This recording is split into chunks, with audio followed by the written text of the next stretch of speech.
Salut, bienvenue sur ma chaîne. Dans ce tutoriel, je vais expliquer comment empiler un gâteau à la crème au beurre et le décorer convenablement pour un mariage ou toute autre occasion de célébration.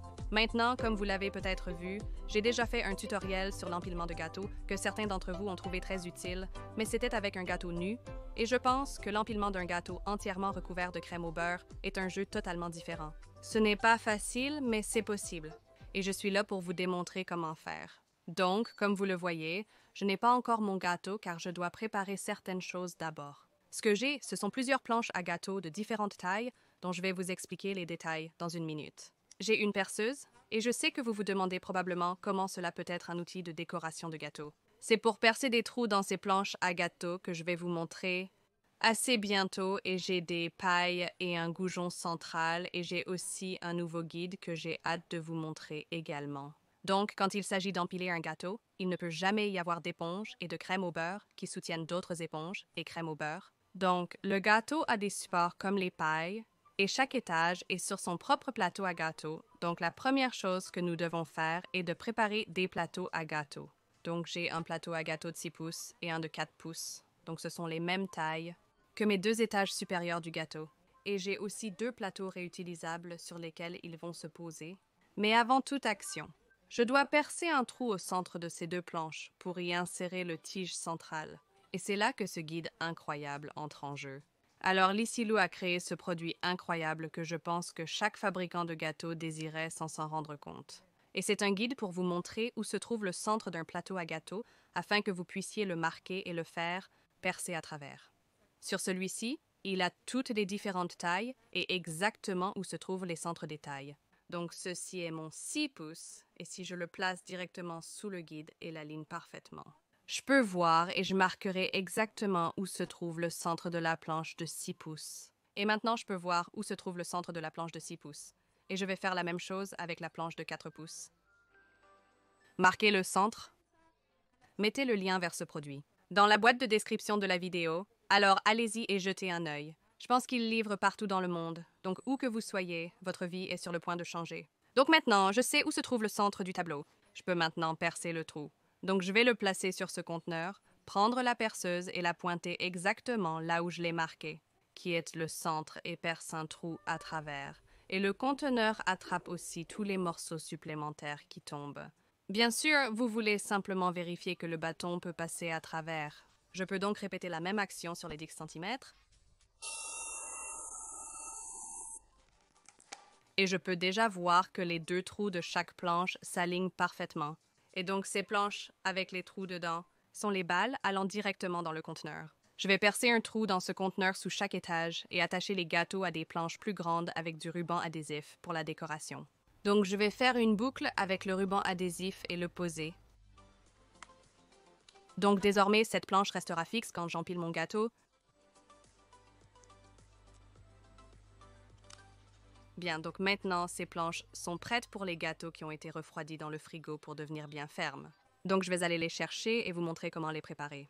Donc ce que j'ai préparé à l'avance est mon sandwich à gâteau de 4 pouces avec de la crème au beurre. Maintenant, ce que j'ai fait, c'est que je l'ai effectivement construit dans la boîte avec un peu d'acétate autour pour le refroidir. Et j'adore utiliser cette technique pour rendre le gâteau aussi droit et aussi plat que possible. J'ai couvert cette technique et mon tutoriel de gâteau de mariage basique ou retour aux bases, donc si vous ne savez pas comment faire cela, vous pouvez toujours aller sur mon YouTube et consulter ce tutoriel. J'ai des astuces pour travailler avec votre gâteau et des clips Instagram pour voir comment faire. La meilleure chose à propos de cette technique est que vous pouvez réellement couper l'étape du crumb coat. Parce que surtout si vous avez utilisé le congélateur, les miettes se solidifient net sur le gâteau. Et si vous êtes prudent, vous pouvez passer à la deuxième couche de crème au beurre sans faire le crumb coat. Je vais vous illustrer ce que je dois faire maintenant. Je dois maintenant transférer ce gâteau sur le plateau à gâteau que je viens de préparer. Et vous pouvez voir que le petit plateau à gâteau est de la même taille que le gâteau. Donc je vais placer ceci sur mon tourne-disque. Et ici, j'ai juste un peu de ma crème au beurre suisse meringuée blanche nature. Et je vais déposer un peu de crème au beurre à la surface du plateau à gâteau. Et cela va juste servir à coller le gâteau. Maintenant, je peux prendre le gâteau et le placer directement sur ce plateau à gâteau, soulever le moule, et ce qui reste est un gâteau parfaitement droit. Donc, je vais enlever cet acétate. et j'ai gardé le papier sur le dessus parce que je voulais qu'il sorte du moule. Et maintenant, je peux continuer avec ma deuxième couche de crème au beurre. Donc, comme il n'y a pas de couche de miettes, je veux m'assurer que la deuxième couche est assez belle et épaisse. Donc, je vais vraiment presser cette crème au beurre pour obtenir une bonne couche. Et je vais monter le long des côtés du gâteau en maintenant une pression constante pour que la même quantité de crème au beurre soit répartie tout autour du gâteau. L'atout majeur de l'application de cette crème au beurre via une poche à douille est une couche extérieure uniforme garantie. Je vais aussi faire le tour. Et avant d'aller lisser les côtés, je veux que le dessus soit bien plat. Donc, avec le côté de ma spatule et en tournant le plateau tournant, je vais aplatir le dessus et tout excès de crème au beurre. Je peux garder. Et maintenant, je vais autour des côtés avec ma grattoir latérale, mais avec très peu de pression. Donc, je ne veux pas enlever cette crème au beurre, je veux la lisser. Si vous êtes prudent, pas de miettes dans cette couche. Quelques tours plus lents autour du gâteau, juste pour lisser cette finition finale. Donc, quelque chose que j'ai oublié de mentionner aussi, c'est que quand je fais un gâteau à étage, j'aime commencer par l'étage le plus petit parce que c'est celui qui va être posé en dernier et c'est le plus délicat. Donc, je veux que cela devienne aussi froid que possible. C'est pourquoi j'ai commencé par le 4 pouces plutôt que le 6 ou 8 pouces.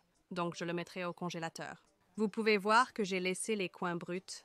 Il doit s'élever légèrement via le leader. Cela va au congélateur. Je pourrais aussi les aiguiser bien, donc je vais congeler ceci et prendre mon gâteau de 15 cm.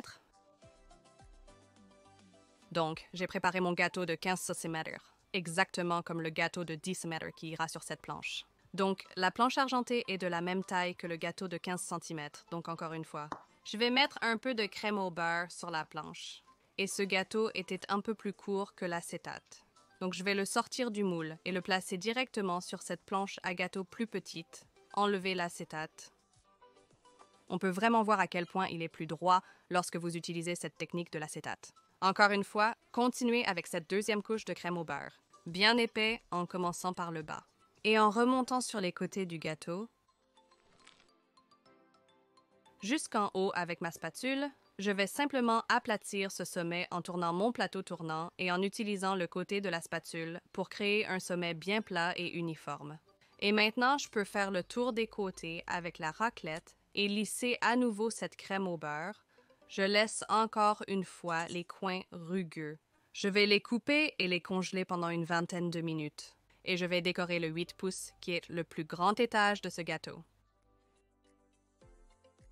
Donc, ce gâteau de 8 pouces va être la couche de base de mon gâteau à 3 étages. Et j'ai enrobé ce dernier de miettes comme d'habitude. J'ai oublié de mentionner que vous pourriez vouloir enrober vos autres étages de miettes, par précaution. Alors vous devez les monter sur ce petit plateau à gâteau, celui dans lequel vous avez percé un trou. Scotchez-le au plus grand plateau à gâteau, puis construisez la couche de gâteau directement sur le dessus. J'ai construit les gâteaux dans le moule, puis je les ai collés. Mais cette couche inférieure n'a pas besoin d'un plateau à gâteau supplémentaire en dessous. Donc j'ai mis un peu plus grand transparent ici. Utilisez un tambour à gâteau ou similaire. Plus décoratif pour présenter le gâteau. Sur cela, donc ce que je vais faire maintenant est d'aller directement avec cette deuxième couche de crème au beurre en utilisant la poche à douille, comme je l'ai fait sur les autres niveaux, en commençant par le bas et tout le long du gâteau, étaler cette crème au beurre, comme je l'ai fait auparavant. Et ce que j'aime faire avec les niveaux plus grands est en fait d'utiliser mon grattoir latéral pour m'assurer que les sommets sont bien plats. Donc je ne pousse pas beaucoup, je laisse juste glisser le poids du grattoir sur le gâteau au fromage d'élevage, au sommet, et cela agit un peu comme une grande spatule. Si vous avez une grande spatule, vous pouvez aussi le faire. Mais j'aime bien finir avec la spatule pour obtenir cette finition lisse. Et maintenant, autour des côtés. Et je termine toujours avec ces mouvements plus lents pour obtenir cette finition plus lisse. Leurs côtés sont droits et lisses. Une fois de plus, j'ai laissé les coins parce que cela va devenir bien froid et je peux les couper net. Maintenant, la chose la plus importante à retenir lorsque vous faites un gâteau recouvert de crème au beurre, surtout lorsque vous le superposez, est d'avoir les gâteaux aussi froids que possible. Donc, même si cela signifie que vous voulez étaler le processus de décoration du gâteau sur quelques jours et les laisser reposer dans le frigo pendant la nuit, juste pour que la crème au beurre ne soit pas ruinée lorsque vous commencez à les superposer, j'ai un congélateur pour accélérer le processus. Donc, je vais congeler ceci avant de préparer la crème au beurre. Je vais placer la crème au beurre au congélateur avant de l'appliquer ou de tailler le gâteau afin d'éviter de l'abîmer. Il est crucial de s'en rappeler. Je vais placer ça au congélateur pour 20 minutes et ensuite je vais couper les coins et le préparer pour l'empilement. D'accord, donc le niveau inférieur, complètement froid, la crème au beurre est belle et ferme. Donc je vais commencer par couper les coins avec un couteau bien aiguisé. Donc doucement, doucement, je vais juste faire glisser le couteau autour du bord et soulever l'excédent de crème au beurre et j'ai mon bol d'excédent de crème au beurre à côté de moi. Donc je coupe les coins jusqu'à ce qu'ils soient totalement à niveau avec le haut du gâteau parce que je ne veux voir aucune corniche ou quoi que ce soit. Il est donc temps de rendre cela aussi stable que possible, car 2 autres niveaux de gâteau vont se poser dessus. C'est ici que les pailles et les tiges entrent en jeu. J'ai donc une tige centrale. C'est le mieux quand vous voyagez avec le gâteau ou s'il va à une autre destination. Cela évite que le gâteau ne se penche et c'est beaucoup plus sûr. Pour les gâteaux à 2 étages, j'éviterai généralement d'utiliser une tige centrale. Mais si vous vous sentez plus à l'aise à le faire, alors faites-le absolument. Nous voulons le mettre aussi central que possible, donc je vais utiliser le guide une fois de plus. Je vais placer le guide cette fois sur le dessus du gâteau. Comme le gâteau est froid, évitez de le faire couler partout. Il n'est pas destiné à une crème au beurre. Je vais simplement le placer sur le dessus. Je vais le donner. Doué est doux et j'aime toujours cette prise, même si le guide la touche. Et parce qu'il y a de la crème au beurre dessus, il est légèrement plus grand que 8 pouces, donc je vais l'aligner et ensuite marquer le milieu avec un cure-dent. Je vois maintenant où est le centre. Je peux mettre le tuteur, assurez-vous qu'il est droit, ça a l'air bien. Et maintenant, je vais y aller avec des pailles. Donc, ces pailles vont servir de support supplémentaire pour la déchirure, mais elles ne vont pas rester à cette hauteur. Je vais les couper à la même hauteur que le gâteau.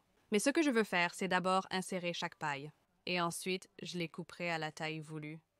J'aime donc utiliser des pailles de couleur vive pour qu'elles soient aussi évidentes que possible pour la personne qui va couper le gâteau.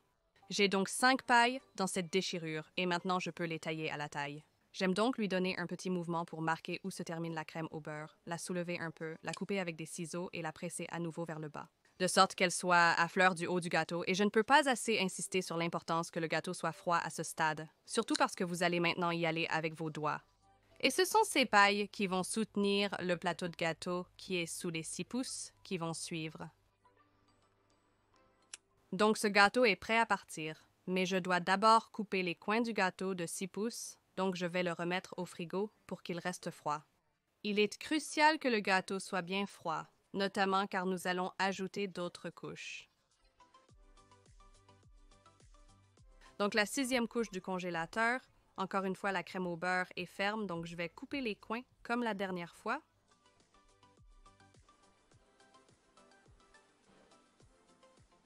Évidemment, il n'y aura pas de tige essentielle dans celle-ci pour le moment car elle va s'adapter sur celle que j'ai faite précédemment. Mais je veux mettre les pailles dans cette couche parce qu'elle va soutenir les 4 pouces du dessus. Maintenant, un gâteau de 4 pouces est un gâteau très petit et léger, donc 2 pailles suffisent largement. Mais je ne veux évidemment pas les mettre au centre, donc je vais les espacer un peu. Un de ce côté et un ici. Couper et pousser vers le bas. Donc ceci est prêt à être empilé. Mais je dois encore faire les coins des 4 pouces. Donc je vais le remettre au congélateur, le rendre bien froid puis faire tout l'empilement, quand tous les gâteaux sont totalement refroidis. Enfin, les 10 cm, adorables et petits. Coupez les coins. Comme les 4 pouces sont le niveau supérieur sans gâteau dessus, il n'a pas besoin de tige. Donc, je le remettrai simplement dans le congélateur et continuerai avec les gâteaux plus grands. D'accord, enfin l'étape de l'empilement. Donc, niveau inférieur prêt, tige prête à partir. J'ai mis toute ma crème au beurre excédentaire dans un sac à douille plus petit et nous avons besoin de colle entre les niveaux, donc je vais juste mettre un peu de crème au beurre. Un peu de crème au beurre juste autour du centre de cette tige. Et maintenant, je vais enlever ce gâteau avec ma spatule. J'aime passer en dessous et essayer de le détacher du ruban qui maintenait les 2 planches ensemble. Maintenant que vous le soulevez, vous voyez sans doute pourquoi il est mieux d'avoir un gâteau froid. Enlevez le ruban, alignez-le avec les trous, puis déposez soigneusement le gâteau vers le bas. Et espérons que le tige montera à travers le centre du gâteau comme ça. Je vais juste enlever ce bout d'excès, parfois ça peut devenir un peu mietteux et un peu de crème au beurre peut se détacher un peu. Mais cela est monté directement au centre. Cela a l'air super, donc évidemment nous avons un petit écart autour du milieu. C'est donc là que vient l'extra crème au beurre. Dedans, j'ai coupé un très petit trou dans le sac à douille et je vais juste faire le tour de ce tout petit bord inférieur et le remplir. Donc évidemment, si vous faisiez un gâteau coloré, vous feriez exactement la même chose que cela, mais vous ne voulez pas en mettre trop, parce que maintenant, nous allons passer avec la raclette. Mais je vais juste me concentrer autour de ce tout petit bord inférieur, pour enlever tout excès. Et comme le gâteau est froid, il ne devrait pas être trop affecté. D'accord, maintenant je vais prendre le gâteau de 4 pouces, donc un gâteau de 4 pouces bien froid, avant qu'il ne soit posé. Je veux mettre un peu de crème au beurre autour du haut pour que le gâteau y adhère. Retirez la planche de l'autre planche. Enlevez la bande. Alignez à nouveau le trou. Voilà. Parce qu'il fait froid, j'aime en fait utiliser cette planche plus dure pour appuyer sur le dessus et essayer de l'aligner autant que je peux. Cela semble vraiment bien, extrêmement central et... Je vais maintenant faire la même chose autour du bord inférieur du niveau.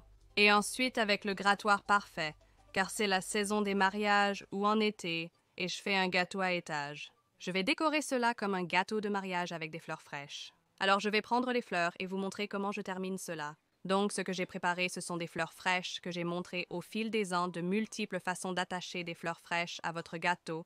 Si elles ne sont pas comestibles, voici une manière vraiment rapide et facile de le faire. J'en ai laissé une non préparée juste pour vous montrer. Donc j'ai coupé la tige assez courte de la fleur et tout ce que je vais faire, c'est d'insérer un cure-dent à la fin. Donc cela fonctionne vraiment bien avec des têtes de fleurs plus grandes parce que vous pouvez réellement insérer le cure-dent directement dans la tige. Mais si vous voulez faire de plus petits bouquets de petites fleurs, vous enroulez simplement les tiges autour du cure-dent avec le ruban de fleuriste. Qui vient ensuite, donc, le ruban de fleuriste n'apparaît pas collant tout de suite, mais il devient collant au fur et à mesure que vous travaillez avec. Donc, avec le ruban de fleuriste, je vais enrouler la tige autour du ruban, puis l'attacher au cure-dent. Donc, le ruban de fleuriste empêche toute fuite de la fleur sur le gâteau, mais essentiellement, ce sera juste le cure-dent qui sera inséré dans le gâteau de toute façon. Donc, c'est une méthode vraiment facile et sûre pour attacher des fleurs au gâteau. Donc, j'ai toutes ces fleurs ici et j'ai aussi de jolies feuilles, et je vais juste continuer avec une jolie petite cascade.